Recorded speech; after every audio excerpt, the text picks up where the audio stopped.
ශිෂ්ටාචාරයක ආත්මය පවතින්නේ එහි ආගමික සහ සංස්කෘතික චාරිත්‍ර මතයි. ලක් දෙරණේ ආගමික ඉතිහාසය ලිඛිත වංශකතාවටත් වඩා ඈතට විහිදෙනවා. අද අපේ ගවේෂණය අපේ මුතුන් මිත්තන් විශ්වාස කළ ඒ අද්භූත සහ අභිමානවත් චාරිත්‍ර පද්ධතිය සොයා යන ගමනයි. බුදුදහම මෙහි ස්ථාපිත වීමට පෙර හෙළවැසියන් ස්වභාව ධර්මයට සහ අදෘශ්‍යමාන බලවේගයන්ට වන්දනා කළා. විශේෂයෙන්ම යක්ෂ සහ නාග ගෝත්‍රිකයන් මළගිය ඥාතීන් පිදීම සහ ස්වභාවික වස්තුන් දේවත්වයෙන් සැලකීම ඔවුන්ගේ ප්‍රධාන ඇදහිම වුණා. අතීත හෙළයන් විශ්වාස කළේ තම පවුලේ මියගිය නායකයන් නායකු ලෙසින් නැවත ඉපදී තමන්ව ආරක්ෂා කරන බවයි.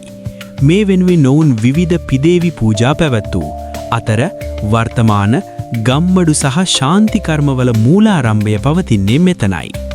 ගිරි ශිඛර සහ මහා වෘක්ෂයන් දේව නිවහන ලෙස ඔවුන් සැලකුවා. විශේෂයෙන්ම නුග සහ බෝවැනි මහා වෘක්ෂයන්ට කළ වන්දනාවන් පසුව බුදුදහම සමග බෝධි වන්දනාව ලෙස ඒකාබද්ධ වුණා. මෙය පරිසරය සමග බැඳුණු ආගමික දැක්මක ආරම්භයයි. ක්‍රිස්තු පූර්ව තෙවන සියවසේදී මහින්දාගමනයත් සමග ශ්‍රී ලංකාවේ ආගමික ඉතිහාසය සම්පූර්ණයෙන්ම වෙනස් වුණා. පවතින ඇදහිම් සමග බුදුදහම සුමටව මුසු වෙමින් නව සංස්කෘතික අනන්‍යතාවයක් ගොඩනැගුණා. පන්සල කේන්ද්‍ර කරගත් ජීවන රටාව තුළ වැවයි දාගබයි සංකල්පය බිහි වුණා. ආගමික වතාවත් හුදෙක් පූජාවන්ට පමණක් සීමා නොවී කෘෂිකාර්මික චාරිත්‍ර සමගත් බද්ධ වුණා. අස්වනු නෙලීමට පෙර අලුත් සහල් මංගල්‍ය එහි එක් ප්‍රතිඵලයක්. බුදුදහම ප්‍රධාන වුණත් හින්දු ආභාෂය සහ පැරණි දෙවිවරුන් කෙරෙහි තිබූ විශ්වාසය නිසා දේවාල පද්ධතියක් පන්සල තුලම නිර්මාණය වුණා. විෂ්ණු කතරගම වැනි දෙවිවරුන් ඇදහිම මෙරට ආගමික විවිධත්වයේ කෙඩපතක් වුණා. අපේ ආගමික චාරිත්‍රවල උච්චතම අවස්ථාව වන්නේ පෙරහැරයි. දළදා වහන්සේ සහ අනෙකුත් පූජනීය වස්තුන් උදෙසා පැවැත්වෙන මේ මංගල්‍යයන් හෙළ කලා ශිල්ප සහ ආගමික භක්තිය ලොවටම විදාපෑවා. පැරණි ආගමික චාරිත්‍රවලදී නක්ෂත්‍රයට ප්‍රමුඛ තැනක් ලැබුණා. සුබ නැකතට අනුව පන්සල් ඉදිකිරීම සහ වගා කටයුතු ආරම්භ කිරීම හරහා විශ්වීය ශක්තිය සහ ආගම අතර සම්බන්ධයක් ගොඩනැගීමට ඔවුන් සමත් වුණා. අධ්‍යාත්මික සුවය මෙන්ම කායික සුවය උදෙසාත් ආගමික වතාවත් යොදාගත්තා. පිරිත් දේශනා කිරීම සහ නූල් බැඳීම හරහා ඇතිවන මනෝවිද්‍යාත්මක බලපෑම එදා මෙන්ම අදත් සමාජයේ නොමද ගෞරවයට පාත්‍ර වෙනවා.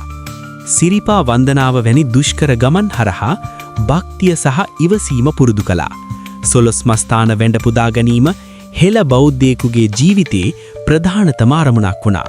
මේ රටේ විවිධ ජන කොටස් අතර සමගිය ඇති කිරීමටත් හේතු වුණා. ආගමික චාරිත්‍ර පවත්වාගෙන යාමට පිරිවෙන් අධ්‍යාපනය මහත් සේවයක් වුණා.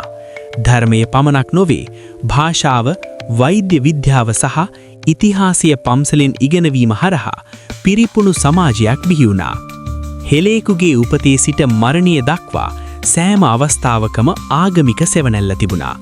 ඉඳුල් කටගාමේ සිට මරණින් පසුව පවත්වන මතකවත් දක්වා වූ චාරිත්‍ර පවුල් බැඳීම් ශක්තිමත් කිරීමට ඉවහල් වුණා.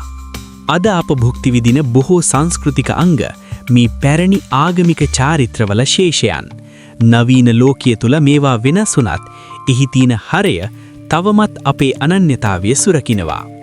පැරණි ආගම් සහ චාරිත්‍රයන් හුදෙක් විශ්වාසයන් පමණක් නොවේ. එය මහා ප්‍රඥා සම්භාරයක්. මේ උරුමය ආරක්ෂා කරගෙන ඉදිරි පරපුරට දායාද කිරීම අපේ වගකීමයි. හෙළේ මහා බලය පවතින්නේ මේ උදාර සංස්කෘතිය තුලයි. මෙවැනි වටිනා වීඩියෝ නරඹන්න අපත් සමග දිගටම රැඳී සිටින්න. සෑම සතියන්ද දිනයක ඔබව අපි හමුවීමේ බලාපොරොත්තුවෙන් අදට අපි ඔබෙන් සමුගන්නවා. ඔබට සුබ දවසක්.